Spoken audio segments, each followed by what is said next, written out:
की, उस जन्नत की। अल्लाह ने एक जन्नत को माँ के कदमों में डाल दिया और हमने उस माँ को कैद खाने में डाल दिया। जब हम असर मगरिब इशा चबूतरे में बैठ के बिता देंगे, चाय के होटलों में बैठ के बिता देंगे, तो उन बच्चों का मुस्तकबिल कौन बनाएगा? वो माँ ही तो बना सकती है। उस माँ को आपने मौका नहीं दिया। पहले मस्जिदों से दूर किया, अब समाज के तमाम जगहों से दूर कर रहे हैं। यहां अगर 10, 15, 20 औरतें भी आती तो बच्चों का मुस्तकबिल कैसे बेहतर बनेगा उसके लिए बताते जाके घर। आप सबको बहुत अच्छा लगता है, चेयरमैन रात दिन दौरा कर रहे हैं, लगातार चल रहे हैं, लगातार चल रहे हैं। पश्चिम के लोग बहुत नाराज हमसे हो रहे हैं कि आप खाली पूरब में जा रहे हैं। अरे तो मेरे बच्चे कैसे पढ़ रहे हैं? अगर हमने भी कैद खाने में डाल दिया होता तो मेरे बच्चे तो जाहिल रह जाते। हमारी माँ भी मदरसे की पढ़ी हुई है जहां मेरी जन्नत है, और माँ ने जो तालीम दी, मैं इंग्लिश मीडियम स्कूल में पढ़ा, 2-4 मैं भी पढ़ा हूं, लेकिन अम्मा ने जो पहाड़ा सिखाया, 15 के 15 दूना 30, 3 45, चौका 60, 5 75, छक्का 90, 7 75, 8 20, 9 35, बोले बालकम 150, वो 40 साल में आज तक नहीं बोला। ये माँ की तरबियत है, माँ की तालीम है, और उसे हमने कहीं पीछे क्या एकदम आउट कर दिया। हमारा पिछड़ने की सबसे बड़ी वजह भी यही है, हमने आधी आबादी को कट कर दिया। बच्चियां पढ़ेंगी, लड़कियां पढ़ेंगी तो 2 घर संवरेगा, लड़के पढ़ेंगे तो 1 घर संवरेगा। इस बात को एहसास करने की जरूरत है। और 30-32 सालों का रिकॉर्ड तो हमने देखा है, चाहे वो यूपी बोर्ड हो, सीबीएसई बोर्ड हो, आईसीएसई बोर्ड हो, अब मदरसा बोर्ड भी देख रहा हूं, अखबारों की हेडिंग सेम रहती है। लड़कियों ने फिर बाजी मारी, लड़के पिछड़े। लड़कियां पढ़ने में भी अच्छी हैं। मेरा जहां स्कूल चलता है वहां आधी से ज्यादा लड़कियां पढ़ती हैं। उनके तालीम पे ज्यादा फोकस करने की जरूरत है, क्योंकि वो 2 घर को संवारने वाली है।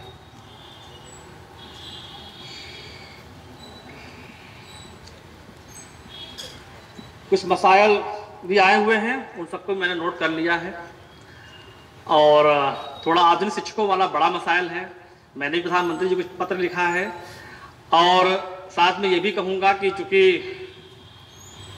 सब कुछ मेरे हाथ में नहीं है, लेकिन मैं घबराता भी नहीं हूँ, मैं कोशिश करता रहता हूँ। अभी पासपोर्ट को लेकर के भी विदेश मंत्रालय को हमने पत्र लिखा, वहाँ से भी जवाब आया है मेरे पास, वो भी लेटर जारी कर रहे हैं। तो कहीं ना कहीं हमें कोशिश करनी है, मुल्क हमारा है, और ये सोच के नहीं बैठ जाना है कि अरे रहने लायक नहीं है, बहुत बेकार हालत हो गई है। कहाँ किसी शायर ने यूं ही नहीं कह दिया, सारे जहां से अच्छा हिंदुस्तान हमारा। इसके पीछे वजह है, मैं भी एक 2 मुल्कों में गया हूँ, इससे अच्छा कहीं नहीं मिलेगा, बहुत अच्छा है। अपने हक हुकूक को हासिल करना है, उसके लिए रास्ते बने हुए हैं। हमने उधर तवज्जो नहीं दी, हमने थोड़ा उलझ गए हम सब गिवत वगैरह में। आरएसएस, बीजेपी, आरएसएस को मैंने नजदीक से देखा है। 40 लाख बच्चे वहां पढ़ रहे हैं, 25 से 30 हज़ार स्कूल चल रहे हैं, 25 हज़ार हमारे भी चल रहे हैं, लेकिन 1200 मुकदमे भी कोर्ट में चल रहे हैं, उनके यहां मुकदमा नहीं है। सगा भाई के खिलाफ केस कर रखा है साहब। हम अपने खानदान को संवारने में लगे हुए हैं, हमारा भाई ठीक हो जाए, हमारा बेटा ठीक हो जाए, हमारी बेटी ठीक हो जाए, हमारा दामाद ठीक हो जाए। हम नियुक्तियां भी वैसे करते हैं, हम उसको बनाते भी वैसे हैं। कम पढ़ा लिखा है कोई बात नहीं, खानदान का तो है, परिवार का तो है। दामाद लगता है भाई, बेटी है। मेरा 18 महीने होने वाले, साहित्य निकास बीएचयू के पढ़े हुए हैं, बगल में घर इनका है। मैंने कभी कोई फोन किया कि विशेष सुविधा हमको चाहिए आपसे? पूरे प्रदेश का कोई मदरसा इस बात को कह सकता है कि हमने किसी मदरसे को फोन कर कहा कि हमारे फलाने रिश्तेदार को रख लो अपने यहाँ, नियुक्ति कर लो? मेरा कोई रिश्तेदार नहीं है, आप सब मेरे रिश्तेदार है। इस तरीके से मैं काम कर रहा हूं। कोई अधिकारी नहीं कर सकता इस बात को कि हमने किसी भी जिले में जाकर के कोई विशेष सुविधा उससे मांगी हो अभी तक। इन्हीं सब चीजों से बचने के लिए हमने अपने 18 महीने कार्यकाल में, मैं किसी को फोन भी नहीं छूने देता, सारा फोन खुद उठाता हूं, मेरा कोई पीए कोई सहायक नहीं है, जबकि सरकार दे रही है। हम इन कैमरे लगते हैं आजकल मदरसों में, स्कूलों में, 15-20 साल से आए हैं। आज तो फिंगरप्रिंट भी लगते हैं, बायोमेट्रिक। मुझे हर पल इस बात का एहसास है कि अल्लाह के कैमरे से बड़ा कोई कैमरा नहीं है। हम अपनी नीयत को दुरुस्त करें। हमें हुकूमत के जरिए से सहयोग मिल रहा है, पता नहीं कौन सी नेकी थी कि हमें इतनी अच्छी नौकरी मिली है। कितने लोग भटक रहे हैं, और यह भी एहसास करने की जरूरत, ऐसा नहीं कि हमारे लोग भटक रहे हैं, बहुत सारे लोग भटक रहे हैं। यह देश की खूबसूरती है कि सब लोग समान हैं। इसीलिए आज के प्रधानमंत्री कहते हैं सबका साथ सबका विकास और सबका विश्वास। आज कोई योजना ऐसी है जिसमें भेदभाव हो रहा हो? आवास बने, सबके बने, और आबादी के हिसाब से हमारे ज्यादा बने। 20% की आबादी और 35-40% आवास बने। राशन जो मिले सबको मिले, हमें भी मिले। वैक्सीनेशन हुआ सबको हुआ, हमें भी हुआ। चिकित्सा व्यवस्था हो, चाहे शौचालय व्यवस्था हो, कोई भी व्यवस्था हो, हमें कहीं भी बंटवारा नहीं झेलना पड़ा। कहीं भी हमें ऐसा नहीं लगा कि हमारी हालत ऐसी क्यों है कि हम 20% होकर के हमारी जगह जो है 40% होनी चाहिए थी, आज हमको 40% आवास बनाना पड़ रहा है। हमारे आवास कच्चे क्यों रह गए? हम कहीं ना कहीं वोट बैंक के शिकार हो गए। संसाधनों पहला हक मुसलमानों का। अरे पहले ट्रेन में मुसलमान चलेगा क्या? पहले बिजली पे मुसलमान जलाएगा, पहले पानी पे मुसलमान जलाएगा, ऐसा सड़क पे मुसलमान चलेगा क्या? नहीं, हमें ये नहीं चाहिए। हम सब बराबरी के लोग हैं। इस देश की सबसे बड़ी खूबसूरती ये है कि हम सब बराबर हैं। हमें वोट देने का अधिकार से लेकर तमाम अधिकार ऐसे हैं जो हमारे बराबर हैं। हम दूसरों के ऊपर तोहमत लगाने से पहले अपने को देखने की जरूरत है कि हम क्या कर रहे हैं, और इस बात को एहसास करके देखने की जरूरत है कि अल्लाह हर पल हर वक्त हमें देख रहा है। आप ही ने सबने बताया है, कंधे पे फरिश्ते बैठे हुए हैं, पल पल की रिपोर्ट कर रहे हैं। मैं तो इसी एहसास के साथ काम कर रहा हूं, मैं ऐसा कोई काम नहीं करता।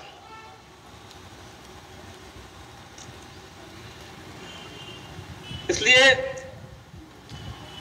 अच्छा टॉपिक है, और अधिकारी भी अच्छे हैं, मानस पुत्र है, बीएचयू के पढ़े हुए हैं, इनका भी फायदा उठाइए। दिलनवाज साहब ने एक सेंटर खोला है, एपीजे अब्दुल कलाम, वहां भी चलना है, वहां भी चलूंगा, उसका भी लाभ उठाइए। और घर बैठ करके, चौतरे बैठ करके अपना हुकूक हासिल नहीं होगा। बाकी जो सुझाव आए हैं उनमें मैं काम करने की कोशिश करूंगा, और हमें मोहब्बत के रास्ते पे चलना है। देश आपका, मुल्क आपका, और कुछ नहीं, सब कुछ कुरान से आ रहा है। हम किताब लोग कहे जाते हैं ना, ये लोग जो है ईसाई हो, यहूदी हो, हमारे रास्ते से आए। नफरत करनी है साहब, ईसाई से नफरत करनी है, और कंप्यूटर चलाना है। अब उधर भी चल रहा था, फलस्तीन से लव करना है और इजराइल से हेट करना है। ये हेट कहां से आया? और कहां कर रहे हैं हेट? व्हाट्सएप पे, आई हेट इजराइल। व्हाट्सएप पे, व्हाट्सएप फेसबुक का मालिक कौन है? इन सब चीजों को एहसास की जरूरत है। हम मोहब्बत के रास्ते से, हमारा मजहब या हम लोग दुनिया में फैले, आज भी मोहब्बत के रास्ते से ही बढ़ सकते हैं। हमें अपने किरदार को दुरुस्त करने की जरूरत है, हमें अपने तरबियत को दुरुस्त करने की जरूरत है। हम नमाज पढ़ेंगे, बाहर वाले से कोई मतलब नहीं है, लेकिन नमाज पढ़ने के बाद हमारा व्यवहार कैसा होगा ये दुनिया देखेगी। रमजान आ रहा है, हम रोजे रखेंगे, किसी दूसरे से क्या मतलब है, लेकिन रोजे के दरमियान हमारा किरदार कैसा होगा ये दुनिया देखेगी। हमारे कुरान में क्या लिखा हुआ है, जब हम खुद नहीं समझ पाते, आपने समझाया ही नहीं हमें, आपने तो रटा दिया हमें, उसका मतलब बताया ही नहीं हमें, तो गैर लोग क्या जानेंगे? लेकिन उसको पढ़ने के बाद हम किस रास्ते पे चलते हैं, गैर यही समझेंगे कि कुरान में यही लिखा हुआ है, इसी रास्ते को पढ़ करके ये लोग चल रहे हैं। संचालक साहब ने ऐसे ऐसे लोगों के नाम लिए, अंगू राय शास्त्री, जय बहादुर सिंह जी सांसद थे, झारखंडे राय साहब, कल्पनाथ राय का तो मैं नाम खुद सुना, मोहम्मद उस्मान कौन नहीं जानता, कल्पनाथ राय तक तो सुना। उसके बाद जिस मऊ को मदीनतुल उलमा आपने कहा, उस मऊ की पहचान क्या हो गई? ये चौड़ी चौड़ी मूछों से भाई आ गए। मऊ की पहचान आपकी यही है। आज मालूम पड़ रहा है कि ऐसे ऐसे लोग यहां काम किए हैं, इस तरह से चीजें हुई हैं।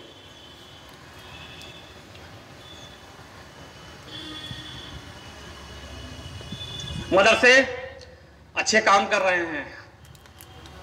हमने हुकूमत में भी यही बात रखी, मीडिया के सामने यही बात रखी और हमेशा बोला कि मदरसे सरकार के जो साक्षरता दर है उसको बढ़ाने का काम कर रहे हैं।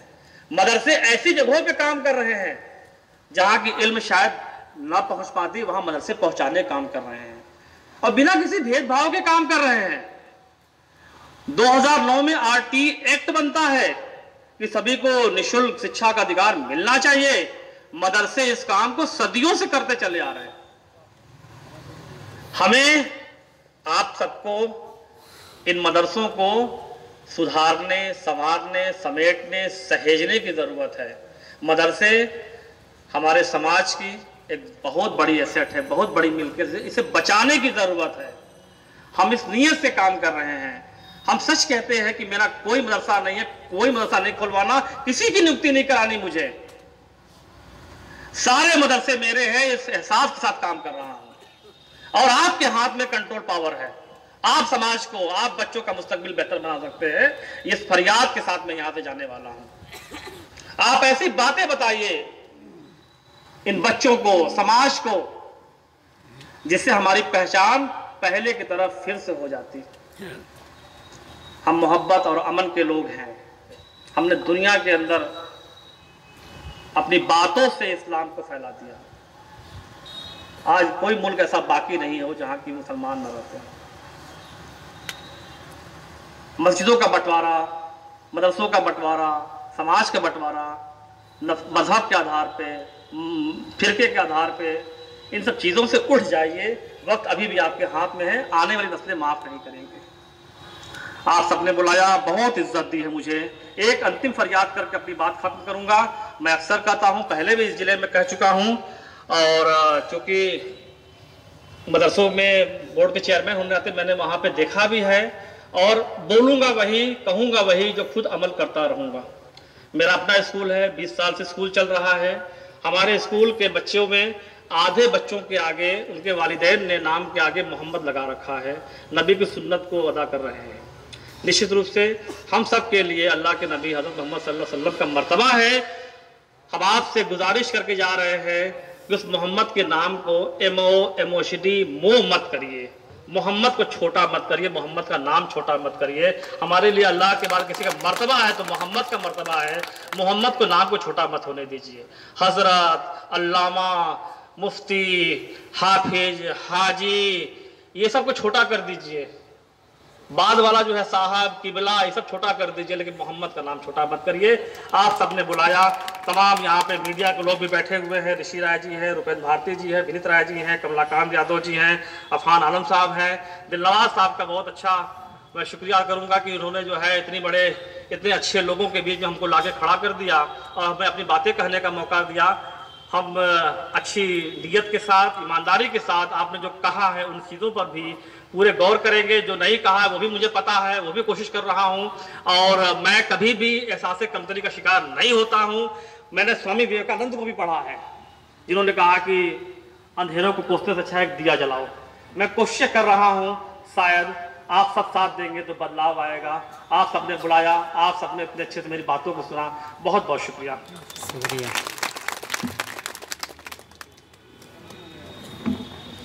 बहुत बहुत शुक्रिया। आपने पूरा विस्तार से उनसे रूबरू हुए और हमारे बीच जिला समाज कल्याण अधिकारी अनुज कुमार सिंह जी आए। हम उनका भी खैर मकदम करते हैं क्योंकि तहसील दिवस चल रहा था शायद ना, तहसील दिवस में उनकी मशरूफियत थी। और मदरसा आधुनिक शिक्षकों का एक प्रतिनिधि मंडल अपने ज्ञापन के माध्यम से चेयरमैन साहब से अपनी बात कहना चाह रहा। हम चाहेंगे कि 2-4 साथी आ जाए और अपनी बातें जो है अध्यक्ष जी को दे दें। और उन्होंने तो सारी समस्याओं को मुमताज आलम साहब ने पहले ही उठा दिया और सारी चीजें का विस्तार से उन्होंने कहा है कि हम उसका हम खुद ही कर देंगे।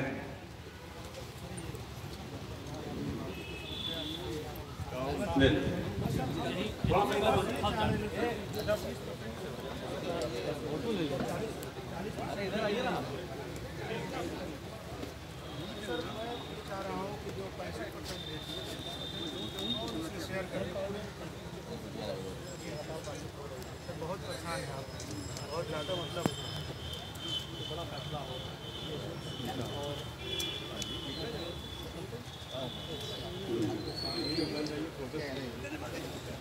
सब कुछ मेरे हाथ में उसके लिए सर आपने मेरे अधिकार सबके बाहर कर, लेकिन सर आपके मदरसे में हम भी कार्य हमने मान लिया कि सारे मदरसे मेरे हैं। आप हमारी समस्या आपकी समस्या हम समझ सकते हैं। बस 35% का मैटर है। ये दिलनवाज भाई जरा सा कह दीजिए, उनसे कह देंगे तिवारी जी से। सब बेचारे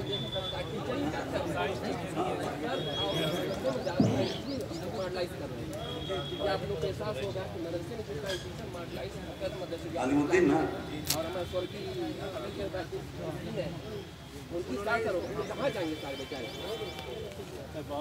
बहुत पैसे भी नहीं, बहुत पैसे। ठीक है, तमाम मदरसा आधुनिक शिक्षकों से है कि उन्होंने अपना ज्ञापन दे दिया है और उसको लेकर अध्यक्ष जी काफी संवेदनशील हैं। शुरू में भी वो बातचीत हो रही थी और चाहूंगा कि दे दे। और मैं इस कार्यक्रम की अध्यक्षता कर रहे हैं आदर्श नगर पंचायत घोसी के पूर्व वाइस चेयरमैन बदरुद्दीन अहमद गुड्डू भाई। इससे पहले मैं बता दूं कि कुछ मदरसे के लोग स्वागत समारोह में, नाम छूट गया, मदरसा तालिबुद्दीन से भी कुछ लोग आए हुए हैं, गिरिबाज मऊ से, तमाम यहाँ के भी मदरसे थे। हमने कहा कि वक्त की नजाकत को देखते हुए हम उनसे माजरत चाह के उनको नहीं बुला पाए, न मल्लड़पड़ में न तो बुला पाए। और अब हम चाहेंगे कि इस कार्यक्रम की अध्यक्षता कर रहे बदरुद्दीन अहमद उर्फ गुड्डू भाई, पूर्व वाइस चेयरमैन आदर्श नगर पंचायत घोसी, अपने अध्यक्षीय संबोधन के साथ इस कार्यक्रम के समापन की घोषणा करें। आप सभी लोगों ने मुख्य अतिथि विशेष अतिथि की बात सुन लिया है। अब कार्यक्रम को हम समाप्त करने की घोषणा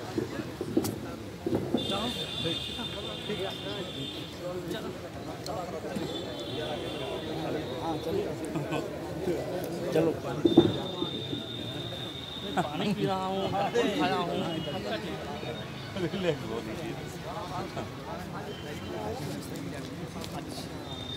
किधर